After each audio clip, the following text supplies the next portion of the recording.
Hello friends, welcome back to my Facebook new blog. তো তোমরা কেমন আছো? আমি তো বেশ ভালোই আছি। তো আজকে গ্রামের বাড়িতে এসেছিলাম, তোমাদের বলেছিলাম ঠাকুরদার বাড়িতে এসেছিলাম। তো আজকে আমি মাসির বাড়ি যাচ্ছি। তো সেই জন্য এখন বোটে যেতে হবে, মানে নদী অনেকটাই যেতে হবে। 1 ঘন্টা প্রায় লাগবে এখান থেকে বোটে করে যেতে। এখনো বোট আসেনি, 12:30টায় বোট আসবে, এখন 12টা বাজে। আই থিঙ্ক প্রচুর রোদ।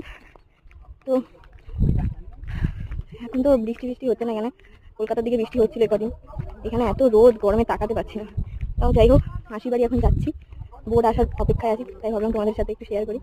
এই রে, এইখানে বোট ঘাট আমাদের, এখানে নিচে যেতে হবে। জানি না জোয়ার ভাটা কি আছে, কাদা আছে নাকি শুকনো আছে। দেখো দৃশ্যটা কত সুন্দর না? বেশ গ্রামের জায়গায় পুরো ফাঁকা রাস্তা, কিছু নেই। আর শহরে শুধু গাড়ি ঘোড়া। যাই হোক, তো মাসির বাড়ি পৌঁছে গিয়ে তোমাদের সাথে শেয়ার করবো কিছু কিছু সুন্দর মুহূর্ত। অনেকদিন পর এসেছি, যাচ্ছি একদিনের জন্য, আবার চলে আসবো।